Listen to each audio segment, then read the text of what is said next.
Napaka-creepy ng mata ng mga kambing, no?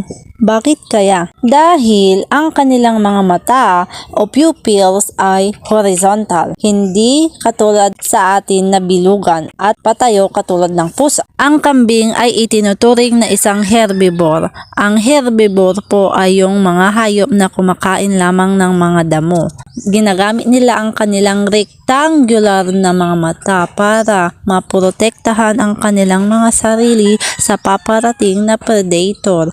At ang rectangular na mga mata na yan ay malawak po ang nakikita. Kakaiba talaga ang kanilang pupil. Akalain nyo, ang hugis at ang posisyon nito ay nagbibigay ng panoramic visual range covering 320 to 340 degrees. Hindi katulad sa atin na tao na nagko-cover lang ng about 180 degrees. Paano malalaman na healthy ang kanilang mga mata?